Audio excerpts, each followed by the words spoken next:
Sabemos que antes de Cristo é em ordem decrescente, de mais para menos. Após Cristo já é na ordem crescente, de menos para mais. E quando Paulo escreve a carta aos Coríntios, ele escreve na sua segunda passagem, entre os anos de 50 a 55, mais ou menos, depois de Cristo. Na sua segunda passagem, ele fica por volta de 1 ano e meio a 2 anos ali em Corinto. Corinto, uma cidade da Grécia, aonde era uma cidade rica, uma cidade portuária, aonde na época só tinha 2 portos naquela cidade. Então por Corinto se passava toda a riqueza. Mas ali em Corinto também existia templos de adorações a deuses estranhos.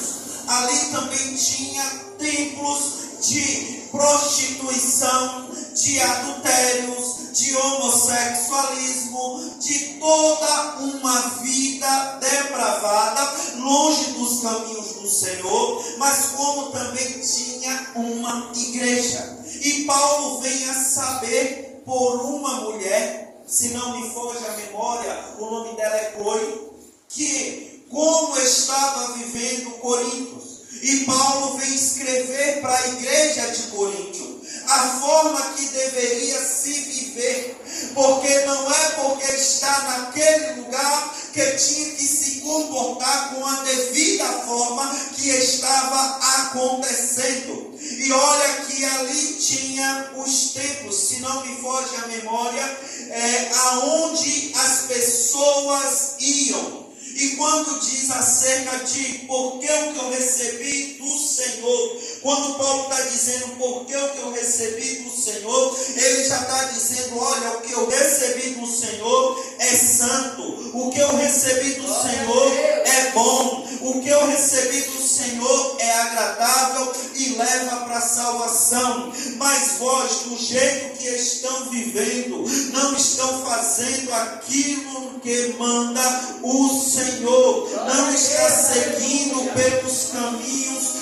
do Senhor, está vivendo uma vida aleatória, está vivendo uma vida que o Senhor não se agrada, está fazendo algo que não está indo de contra as coisas que o Senhor nos ensina. É tanto que ali naquela época lá tinha também estátuas, aonde tinha estátuas de Eros, uma divindade de beleza, uma divindade onde eles diziam, de amor pela parte masculina. E se fala os historiadores que parte da escultura de Eros era uma genitália masculina, já está mostrando que se encontravam ali. E mais também não tinha só a de Eros pela parte masculina, tinha também a de Artemis. Artemis é a Diana dos Efésios, a deusa da volúpia, a deusa das virgens e a deusa dos partos, aonde eles adoravam ela. E é tanto que muitos caçadores, por ela também se intitular a deusa da caça, muitos caçadores adoravam Artemis. As virgens tinham Artemis como algo primeiramente primordial na vida. Não é diferente no tempo de hoje. Quantas pessoas nós estamos vendo buscando aceitação, falsa adoração a imagens, culturas que não tem nada a ver com o Senhor. Olha quando fala que a primeira parte de Eros vem do povo do erodismo. E quando está no erotismo, está vivendo o pecado da luxúria, o pecado da lascívia, o pecado da adulteração. Então todos esses pecados pela parte masculina e pela parte feminina é tudo aquilo que não provém do Senhor. Glória a Deus. Da mesma forma também aonde tem uma deusa, Afrodite. Afrodite era a deusa do sexo.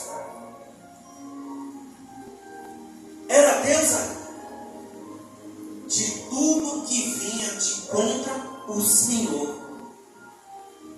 Já está dizendo deuses, porque o único verdadeiro Deus, com o nome próprio, se iniciando de masculino, substantivo próprio, é o único Deus que conhecemos, que servimos e que adoramos, que é o Deus de Israel. O Deus que tudo pode. E tinha também o Dionísio. Dionísio, ele era o Deus da bebedice. Ele era o Deus do vinho. E olha, irmãos, que o Dionísio, ele era também comparado com um palhaço.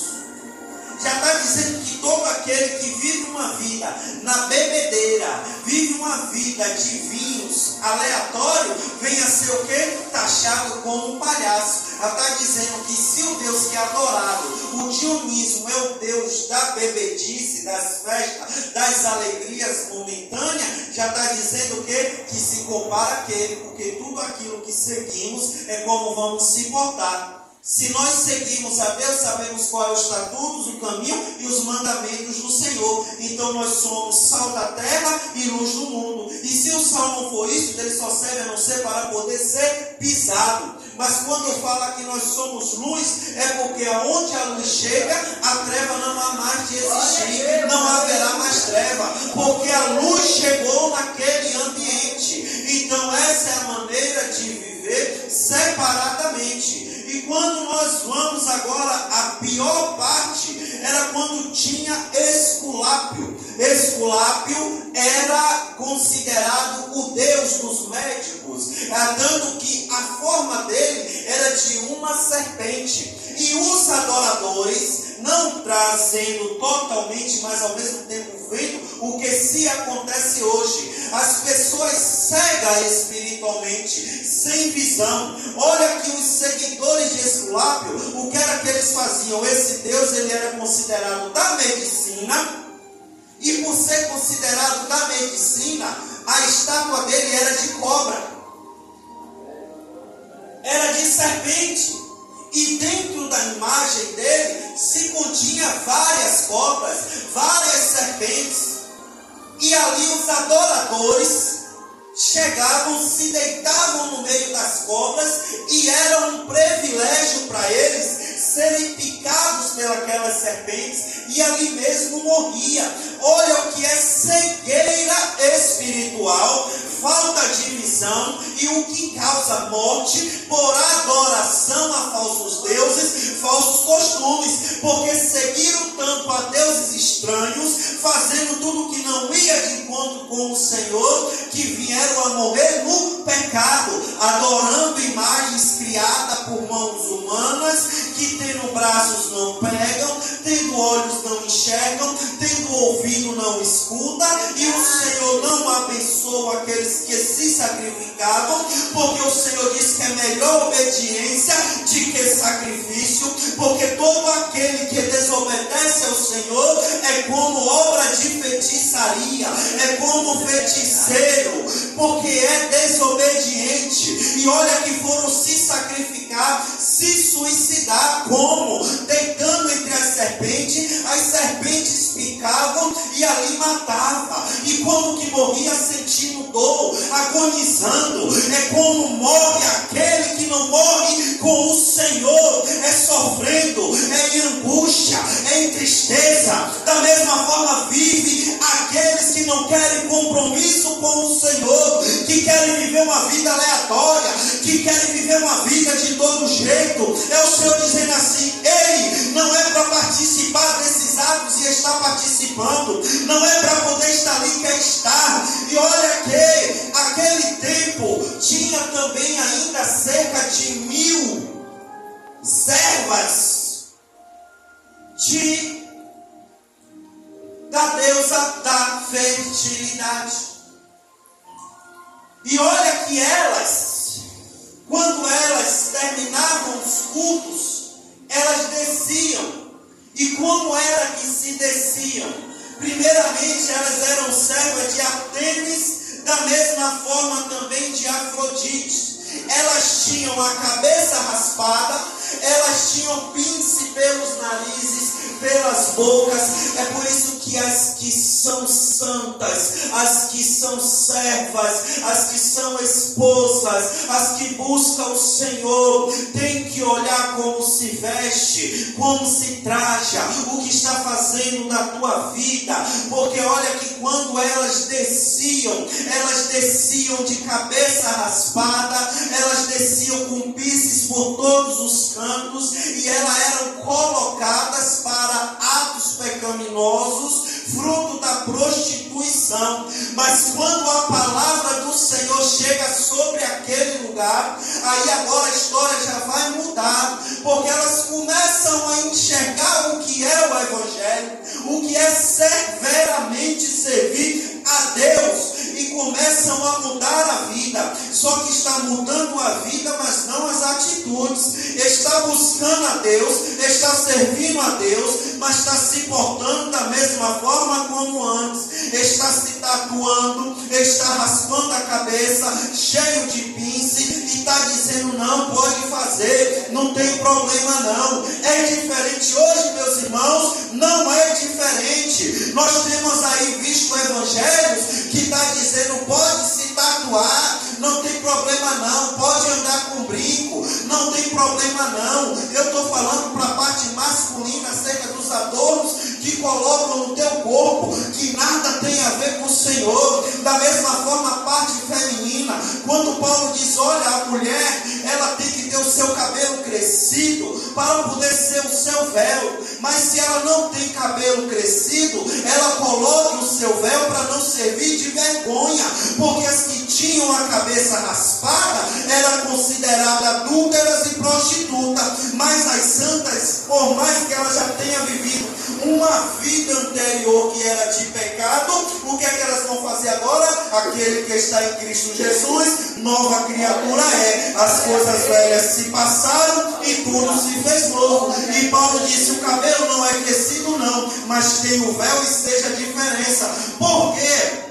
Porque quando elas terminavam, elas saíam do culto, quando se converteram, que desciam para a província, para as suas casas, aí vinham os homens, vinham muitos sacerdotes da época e dizer: olha, agora vem cá que nós vamos praticar o ato, vocês já sabem, entendem a qual ponto. E elas diziam assim: não, eu não posso mais praticar isso, porque agora eu sou cristã, porque agora eu sou evangélica. E eles perguntavam: mas como vocês seguem a esse Cristo, mas se comporta da mesma forma? Não é diferente o que estamos vendo, muitas pessoas dizendo que é crente e se comportando das mesmas práticas que antes faziam, não sabendo diferenciar o que é viver, o que é seguir no Senhor e o que é viver uma vida em retidão. Não, eu sou crente, mas está na porta do bar. Não, eu sou crente, mas está na fofoca. Não, eu sou crente, mas está levando contenda, falando mal da vida da irmã, falando mal da vida do irmão, não está vigiando e está praticando as velhas obras. Não, eu sou crente, mas hoje está com uma mulher, amanhã está com outra, a mulher hoje está com o marido, amanhã está com outro. E que nova vida é essa? Que nunca se para nenhuma vida continuamente respeitosa, conforme a palavra do Senhor nos diz, que a mulher tem que ser do seu único homem, como o homem tem que ser da sua única mulher.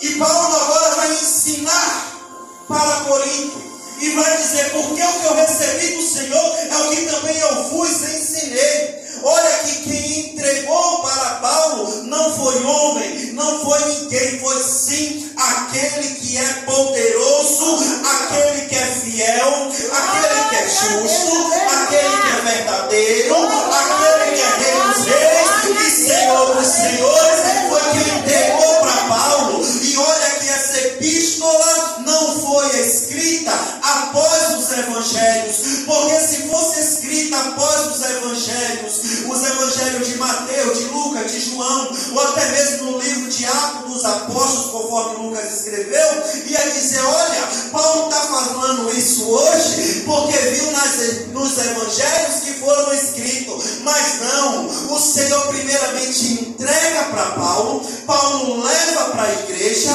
para poder então repreender e sabermos como devemos seguir ao Senhor em espírito e verdade. E ele está dizendo, olha, porque o que eu recebi do Senhor é o que também eu vos ensinei, que o Senhor Jesus, na noite que foi traído, tomou o pão e o cálice, e tendo dado graça, partiu e dizeis: tomai e comei este meu corpo que é partido por vós, em memória de mim. Glória a Deus. Memória. Olha o que o Senhor está dizendo. Toda vez que você comer, que você beber, em memória.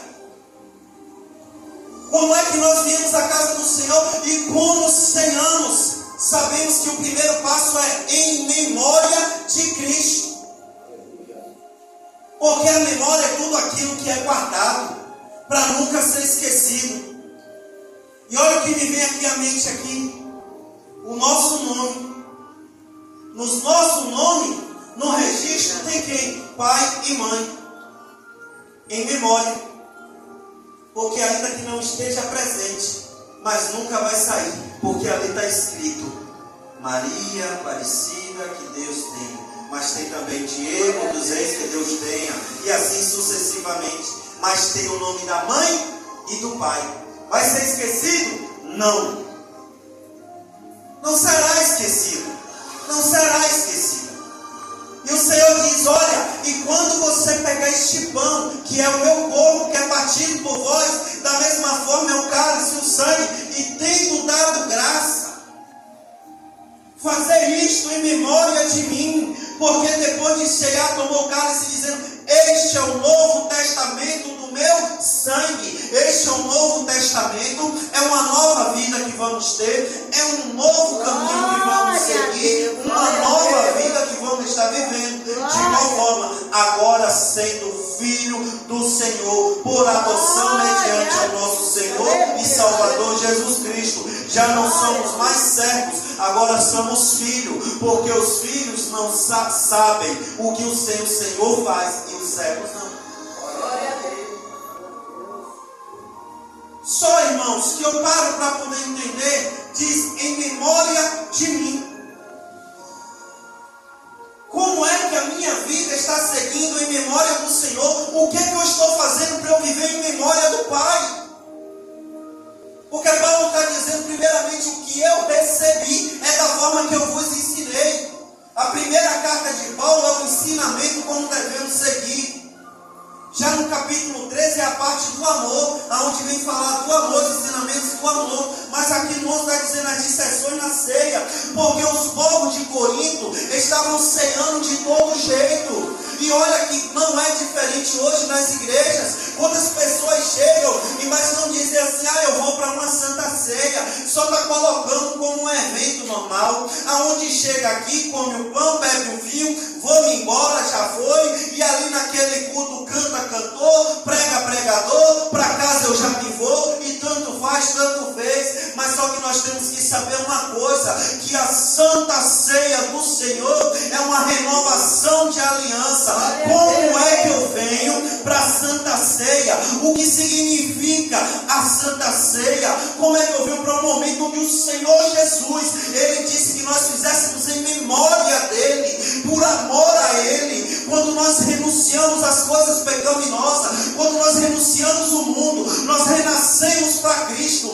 É tanto que a Bíblia diz que nós temos que examinar a nós mesmos para poder participar deste momento. Não é de qualquer forma, mas ainda há quem, irmãos, nos dias de hoje, faça de conta que isso é um momento normal, qualquer forma, só vai fazer uma vez no ano, em época de Semana Santa, onde você não come nem bebe, mas o Senhor disse que aquele que não come do teu corpo, não bebe do teu sangue, não tem parte com ele. Então as seitas estão se levantando hoje para poder dizer assim, não tem problema não, você pode ceiar de todo jeito, você pode estar participando de toda forma. E olha que Paulo diz aqui, o que eu recebi do Senhor é como eu estou te ensinando. Da mesma mesma forma que eu tenho aprendido, é como eu estou pregando hoje. Esta mensagem é uma parte mais pastoral em trazer para a igreja, que quando nós vemos para a casa do Senhor participar de uma santa ceia, eu venho em busca de avivamento, eu venho em busca de transformação, eu venho em busca de renovação, eu venho em busca de ser uma nova criatura em Cristo Jesus, porque as coisas velhas se passaram e tudo já está se fazendo novo. Louvado seja Deus, engrandecido seja o santo nome do Senhor. E olha que está dizendo, na noite que foi traído, tomou o pão. Já está falando traição. Porque aquele que vive uma vida de todo jeito, não está seguindo ensinamento. Então quem não segue os ensinamentos e os mandamentos, o que é? Traidor. É bíblico. É só entender. Olha como começa. Porque o que eu recebi do Senhor é o que eu vos o ensinei. Ele está dizendo, aparta-te das coisas mundanas, aparta-te do pecado, vem ter uma nova vida, vem viver uma nova vida. E agora ele vai terminar e vai dizer, na noite em que o Senhor foi traído, ele tomou o pão. E tendo dado graças, o parti e disse, tomei e comei. Isto é o meu corpo que é partido por vós, fazei em memória de mim. É o que temos que fazer em memória do Senhor. Sujeitar-nos a Deus, resistir o diabo e ele vai bater de retirada. Porque quando nós nos sujeitamos a Deus, nós estamos dizendo que nós precisamos dele, que ele é nossa força, ele é nosso alicerce, ele é nosso tudo. E nós temos que aprender a seguir cada dia mais esta verdadeira palavra que está no Senhor. E olha que o que o Senhor faz, ele não faz, irmãos, quem matou Jesus. Escute o que eu vou lhe dizer aqui agora. Eu tive a observar que quem matou Jesus não foi os romanos, não foi os fariseus, não foi as pessoas da época. Você sabe quem matou Jesus? Foi nós. Foi nós. Sabe por quê, irmãos? Porque ele morreu na cruz, não foi por A, por B, foi por nós. Verdade. Se não fosse por nós, ele não precisava passar por aquele momento. Era verdade. E olha que os historiadores, eles falam que a chicotada que Jesus tomava, olha que pegam Jesus à madrugada e começa todo um julgamento tão rápido, porque nele não tinha iniquidade, nele não tinha pecado, nele não tinha nada daquilo que estavam falando, mas eles queriam ter algo para poder julgar, para poder condenar aquele que é santo, aquele que é poderoso, aquele que veio somente para poder fazer o bem. E olha que os chicotes era de couro, irmãos, e na ponta daquele chicote tinha a ponta de osso, osso de carneiro, ou osso de algum outro animal, mas o de Jesus tinha osso de carneiro. E olha que se o chicote, quando bate, já corta por dentro, imagina com aquelas pontas de ossos, que quando o chicote batia, que o osso travava nas costas, que puxava, ali se abria uma tremenda ferida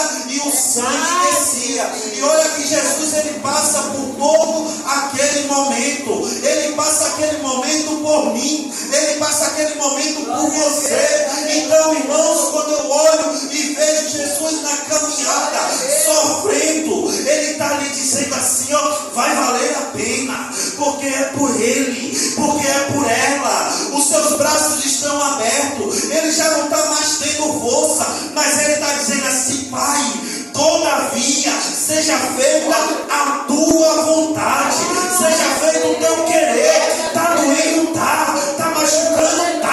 O patíbulo está pesado, mas ele está carregando. O patíbulo está machucando, mas ele está carregando. E olha que a coroa de espinho, quando ela é colocada na cabeça do mestre, ela não é só colocada, ainda tiveram que bater para poder descer mais. E o sangue de Jesus está escorrendo, o sangue precioso, o sangue puro, o sangue carmesim. Mas o Senhor está dizendo assim, ó, ei, vai valer a pena.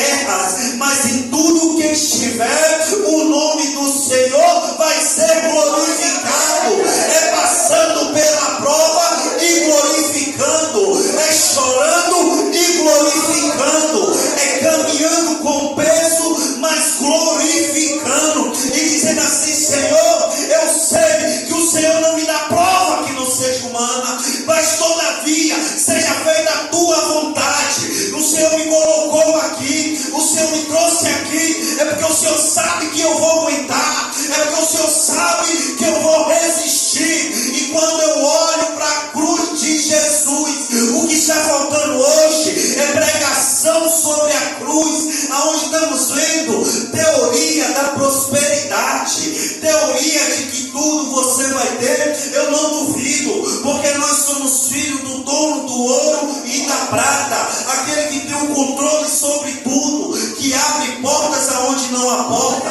da mesma forma que ele abre e ninguém fecha, que ele fecha e ninguém abre. Mas não querem ouvir mensagens como essa, só querem viver uma vida aleatória de todo jeito. Mas quando diz assim: olha, o que Jesus passou, quando ele carrega aquele patíbulo de braços abertos, foi por mim, foi por você. E quando ele caminha para o Gólgota, que chega lá, tem uma haste, e olha que o patíbulo está ligando todos os quatro cantos da terra, mediante a graça que pelo Senhor nos foi dada. Está ligando os quatro cantos da terra e dizendo assim: ó, não importa onde você esteja, não importa onde você passe, os braços do Senhor, as mãos do Senhor está contemplando todos os quatro cantos da terra. Da mesma forma é a haste da cruz é para poder ligar o céu à terra. A forma que a haste está em pé para receber o patíbulo está dizendo: o que tu ligares na terra será ligado no céu, o que tu contemplares aqui e entregar na mão do Senhor para a glória dele ser manifestada, ele realizará, porque por Jesus ele nos deu este acesso. Em memória de mim. O que vamos fazer é em memória do Senhor. A Santa Ceia do Senhor não é culto aleatório. Aonde, irmãos, hoje eu até me admirei. Está tendo hoje pregações de Santa Ceia, aonde qualquer um chega, termina o culto, depois os obreiros vão para a porta da igreja e todo mundo que passa entrega o copinho com cálice e com pão, para você ceiar no seu caminho rumo a casa, no seu carro. Muitos não estão mais comemorando, está dizendo: isso é coisa passada. Muitas seitas, irmãos, é sério, tem uma determinada religião aí que eles só fazem na época de Sexta-feira Santa. E sabe como é que eles fazem? Eles pegam um prato e ele passa por todos os bancos com um pedaço de pão com fermento. Saibam que pão com fermento é contenda de fariseu, pão de Santa Ceia não tem fermento, e o vinho. E ali ele passa. É sério, só pelas mãos. E ninguém come. Cegueira espiritual. Não tem parte com o Senhor. Até porque também ele diz que Jesus é só um homem que veio e que ele não é nada. Mas quando as pessoas estão cegas espiritualmente, participando desses atos e dizendo: está tudo bem, mas não está bem, porque o corpo e o sangue do Senhor não é qualquer corpo, não é qualquer sangue, é um corpo que pagou um preço na cruz do Calvário, é um sangue que foi derramado na cruz, é um sangue para poder o véu ser rasgado e nós temos acesso à salvação. Se hoje nós estamos aqui, foi pelo sangue que Jesus derramou na cruz, porque quando ele termina de se cumprir tudo aquilo que está escrito diz que ele, como ovelha, foi levado, como cordeiro, foi levado ao matadouro, mas ele não abriu a tua boca. Ou seja, ele foi até os seus tosquiadores levado, mas ele não abriu a boca. Ele está dizendo assim, ó, Pai, seja feita a tua vontade. Mas lá em Apocalipse, João vai dizer que aquele ao qual foi digno de abrir o selo, de encontrar lá no selo da vida, o meu e o teu nome. É por isso que nós viemos aqui hoje na Santa Ceia, para poder dizer assim, ó Senhor, daqui a pouco nós vamos orar. Senhor, o que eu fiz do passado, o que eu fiz até hoje, antes de eu entrar aqui na congregação, fica para trás, lança no mar do esquecimento. Mas a partir do momento que eu participar em memória do Senhor, de comer do teu corpo, de beber do teu sangue em memória do Senhor, e que a minha fé não seja uma fé fingida, mas seja sim uma fé verdadeira. Louvado seja Deus. Glória.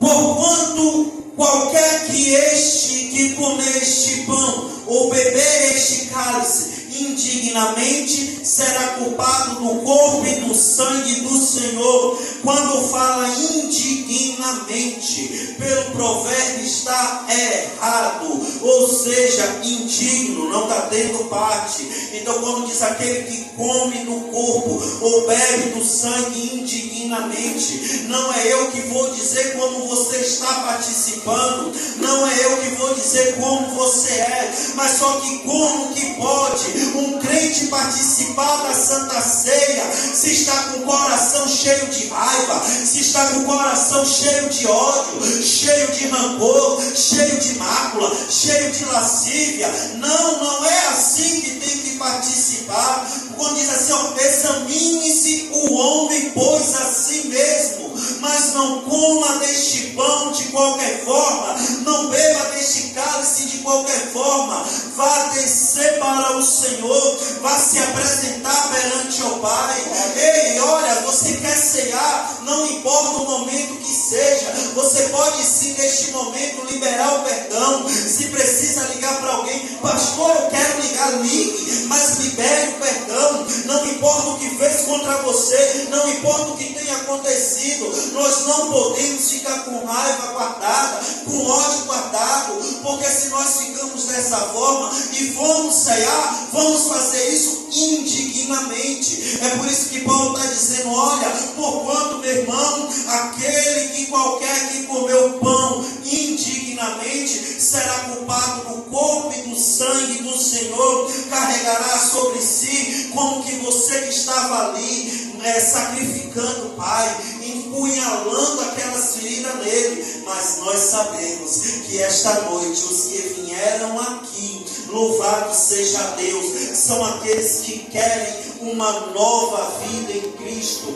são aqueles que querem sim comer do corpo e do sangue de Jesus para renovar a sua aliança, para poder viver uma nova vida no Pai. Porque quando Paulo diz assim, olha, por quanto que eu recebi foi o que eu te ensinei, e agora vem os ensinamentos. Ele toma o pão e o cálice e entrega, mas diz, não come indignamente, não come fazendo aquilo que é de desagrado ao Senhor. Mas quando, meus irmãos, esperais para comer, e sentais para comer, esperais um pelos outros.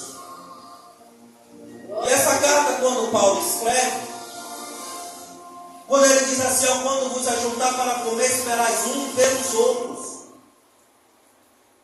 Na época que a igreja de Corinto estava necessitada desta parte, tinha muitas pessoas, até porque também tinha a festa ágape.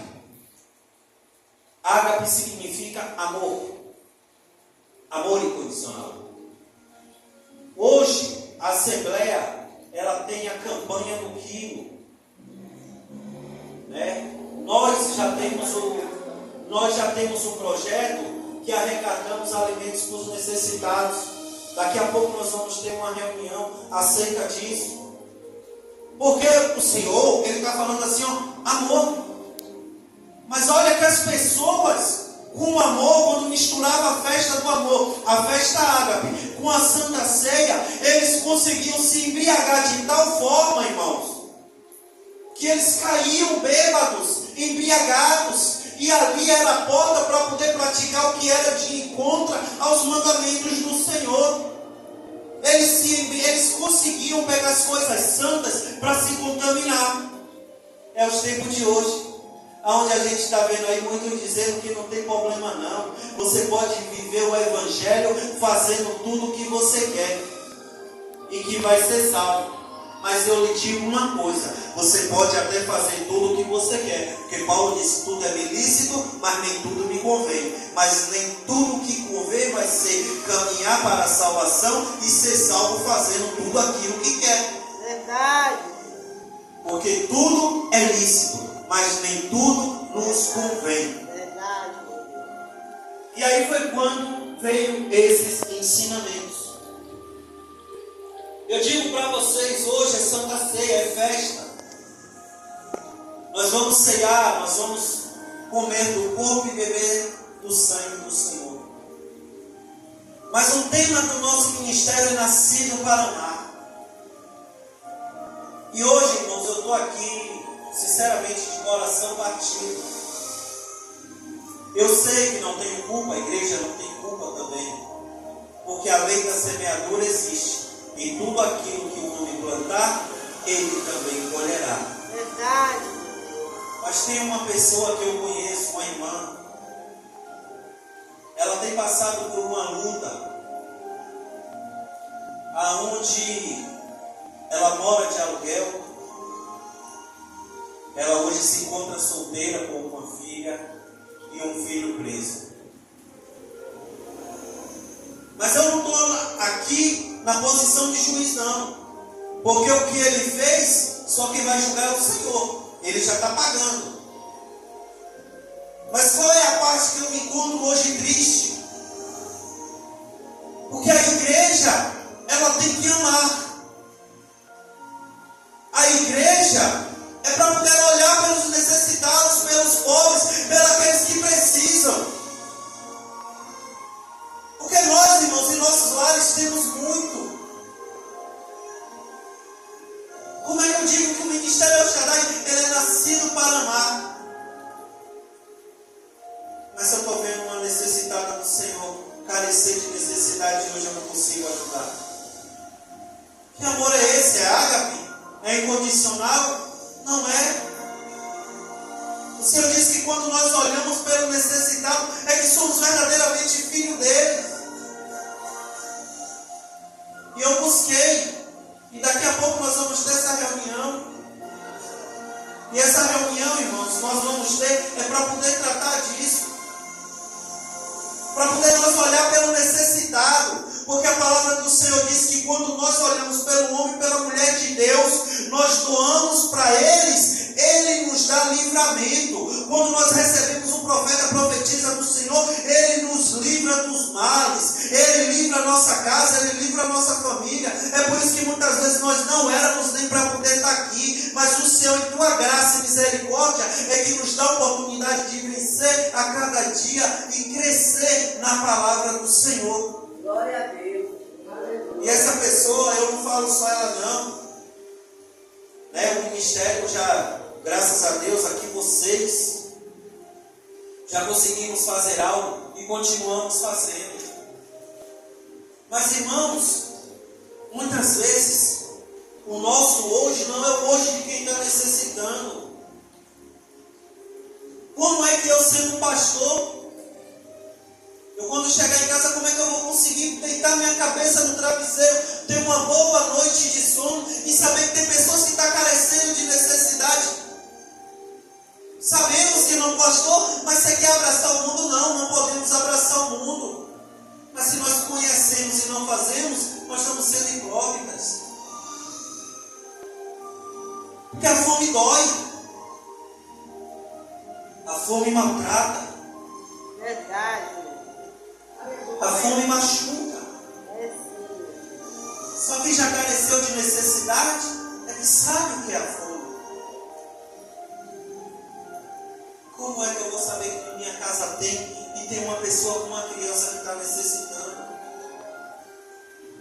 Vocês acham que isso não dói? Dói. Machuca. Querer vender até o que tem dentro de casa para poder pagar o aluguel que não está tendo condições de pagar, irmãos. E aonde que está o Evangelho?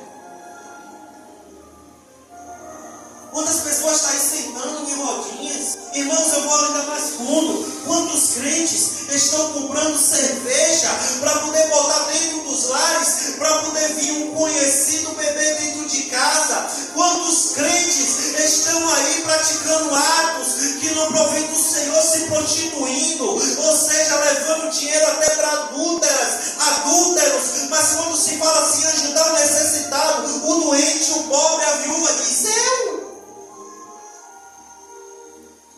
Que evangelho é esse? Mas hoje nós viemos para a Santa Ceia do Senhor. O Senhor disse: comeis de memória de mim. E o evangelho que o Senhor nos ensinou foi olhar pelo necessitado, pelo pobre, pelo doente.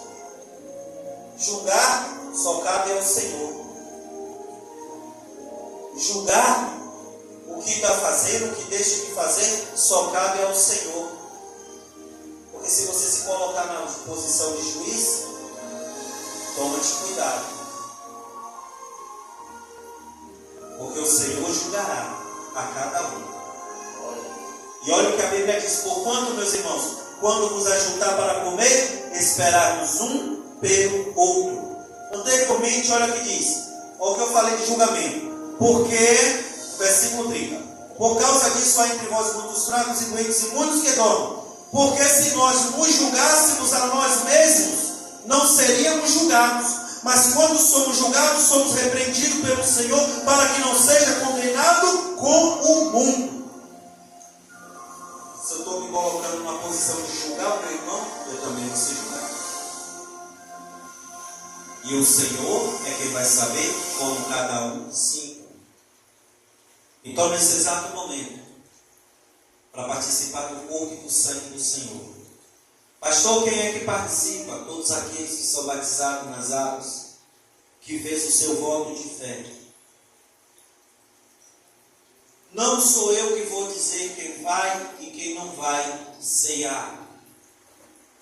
A Bíblia diz: examine-se, pois, o homem a si mesmo.